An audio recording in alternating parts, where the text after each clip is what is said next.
Hi, this is Alex. We're going to talk today about being productive, specifically productive in the morning.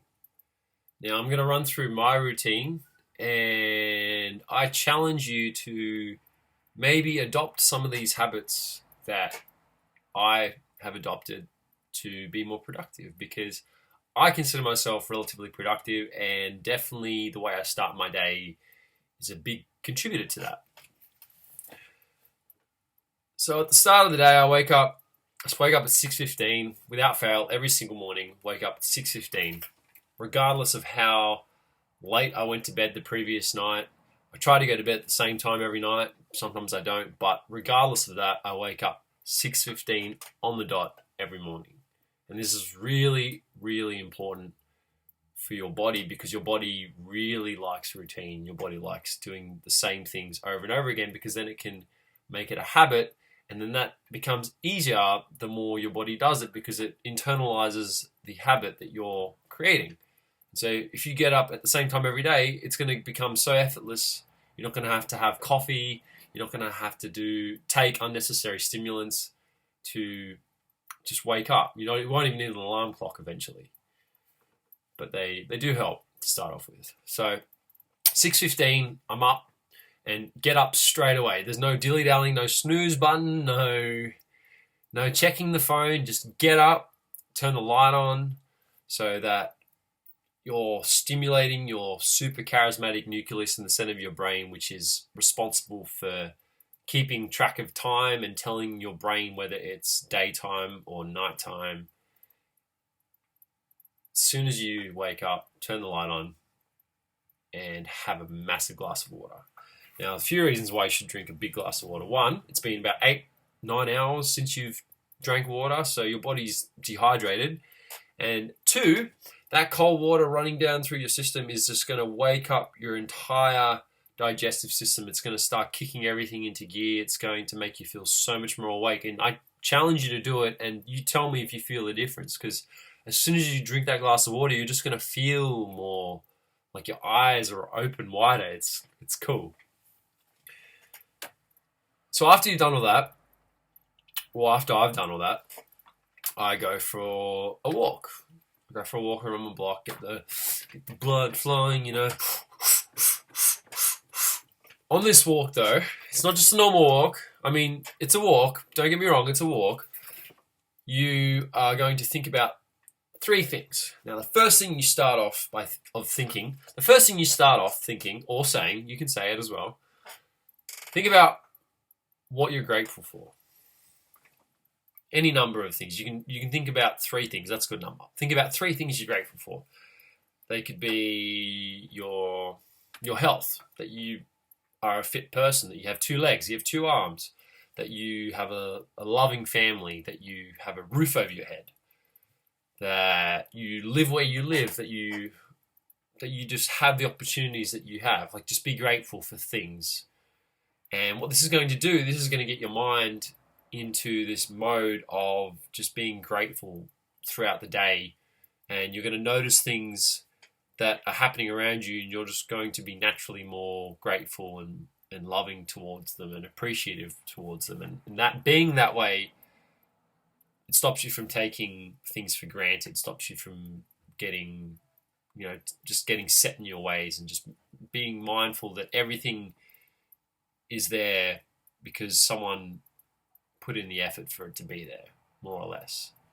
So 3 things to be grateful for. Second thing you should do is think about the things that you want to achieve that day. What do you want to accomplish? Now, it doesn't have to be grandiose, large things. It can be something as small as going for a walk in the morning. You accomplish that straight away.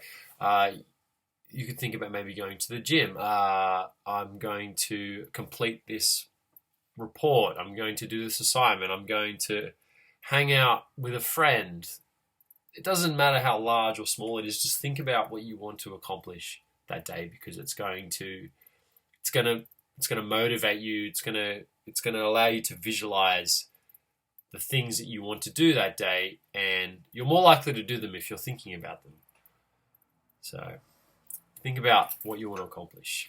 Now, after you've done all that, if you have had time, if your walk is long enough, then think about the things that you want to accomplish long term, because they're also very important, because that way you know where you're going. Your current goals of that day, you know where you currently are, but your long-term goals are going to tell you where you're going, which is really important to progress yourself in the world of being productive.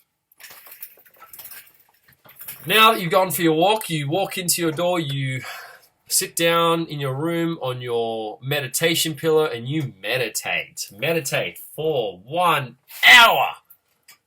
1 hour! I know, it seems like a long time. It is a long time. But not after you've done it for a while. It doesn't seem so long. Now, you've probably heard about certain benefits of meditation, being more present, being more relaxed, more calm.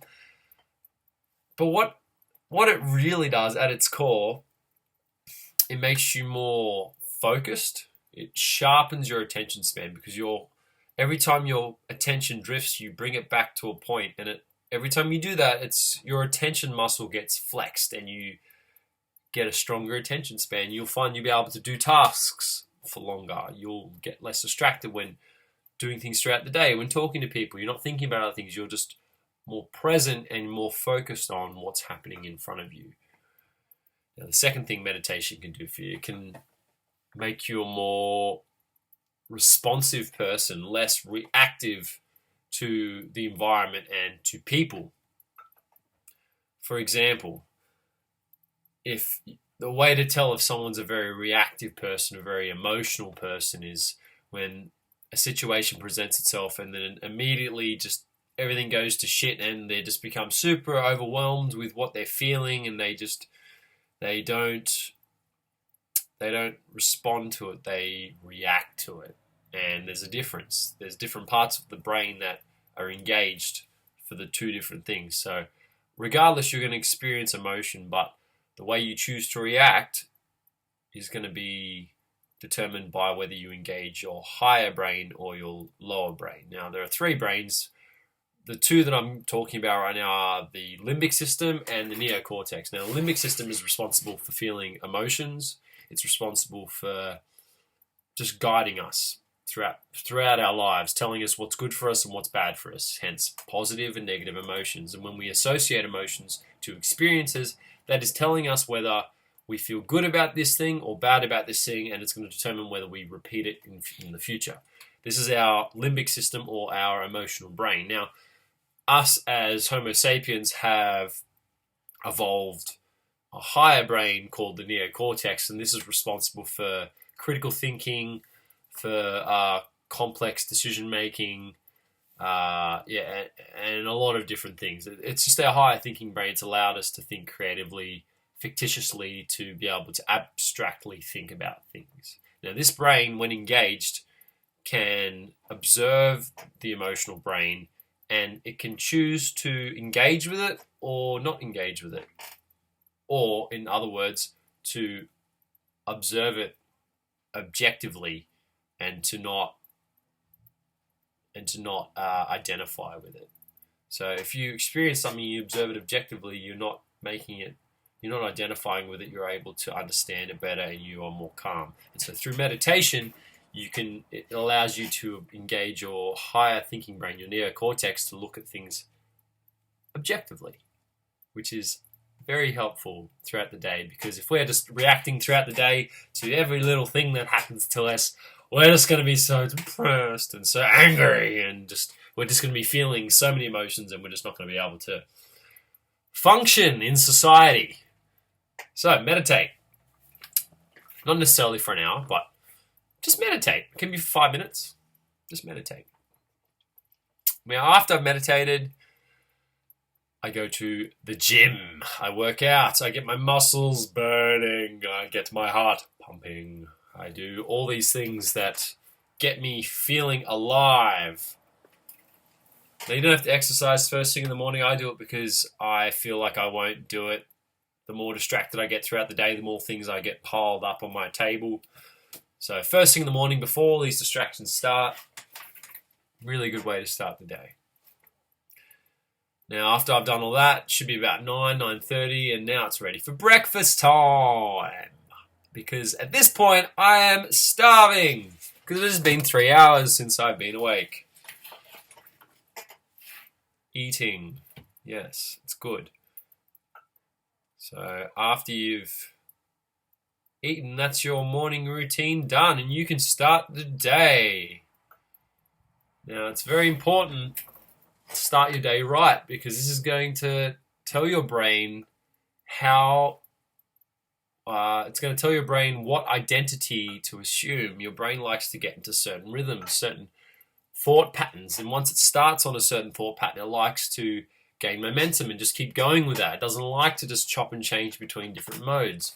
So if you start the day to explain it in an easy, understandable way, if you assume the identity of the lazy person, so at the start of the day you think, oh, maybe I'll do this later, but I'm just feeling a bit lazy, I might not do anything, then your brain's going to go with that. It's going to think, okay, my human has assumed the lazy person identity, so now I'm just going to be lazy throughout the day. And all the things that come with being a lazy person, so being on your phone, just binge watching TV, just eating food all the time when you're not hungry, just doing things that are unproductive, it's going to be so much easier for you to do that because you've already said to yourself, this is who you're going to be at the start of the day. Whereas if you start the day in a productive mentality, you're going to just gain all this momentum, and your brain is just going to keep going with it, and it's going to be so much easier for you to be productive if you started your day productive than if you started unproductive.